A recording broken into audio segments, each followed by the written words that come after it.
जिसके लिए हम सब जानते हैं, कहा गया एक बार पूत कपूत हो सकता है, परंतु माता कभी कुमाता होने वाली नहीं है। हम कहते हैं हमने ये कार्य कर दिया, अब हम अपने कर्तव्य से मुक्त हो गए,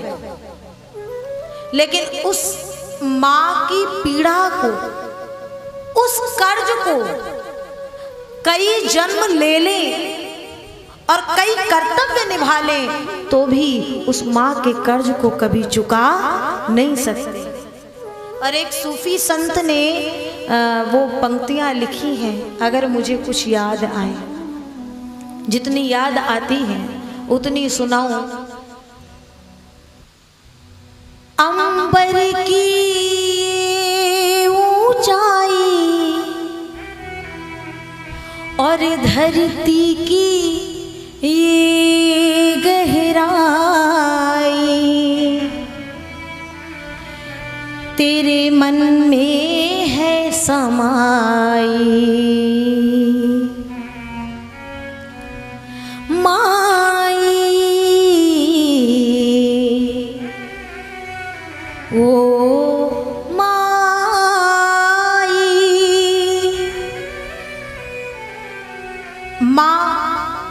माता पिता के चरणों में जिन्होंने प्रणाम कर लिया ना, और उनके हर शब्द को आशीष मान करके और सिरोधार्य कर लिया ना,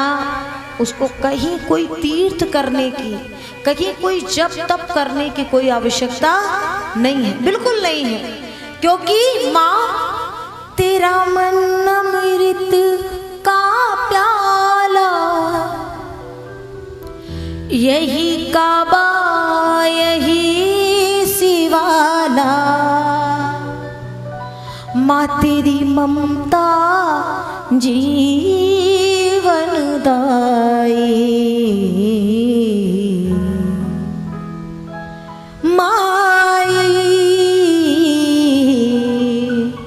ओ माई। कुछ पंक्तियां मैं बोलूं। जी चाहे तेरे पास रहूं, मैं बल्कि तेरा हम जोली। सुनिएगा, एक बच्चा अपनी माँ से कहता है, क्योंकि जब कोई वस्तु, कोई भी वस्तु हमारे पास रहती है ना, तो हम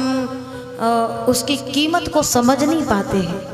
कि वो कितनी कीमती है, और जब वो दूर चली जाती है तो हम रोते हैं। और वैसे ही एक बच्चा अपनी माँ के लिए रो रहा है, जब माँ नहीं रही तो माँ से कहता, माँ जी चाहे तेरे पास रहूं, मैं बल्कि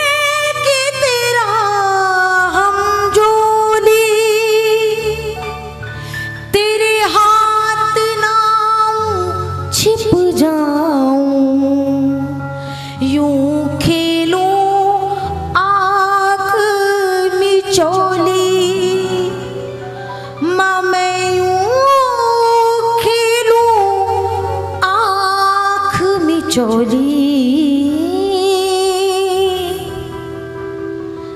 अब परियों की कहानी सुना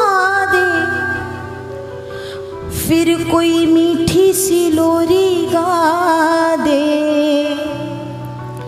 कर दे सपने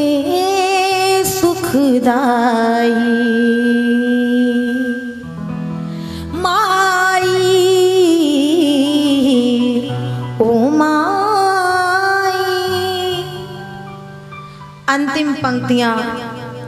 ज्यादा ना कहते हुए बच्चा कहता है, माँ अब वो समय नहीं रहा, वो प्रेम नहीं है, वो स्नेह मिलता ही नहीं, तो माँ क्यों ना फिर कुछ ऐसा हो जाए कि मुझसे फिर कोई अपराध हो,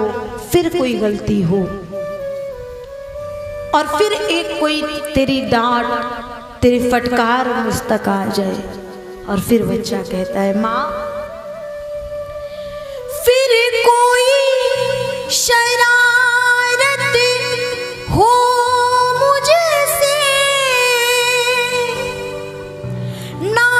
नाराज करूं फिर तुझको फिर गाल पे थप्पी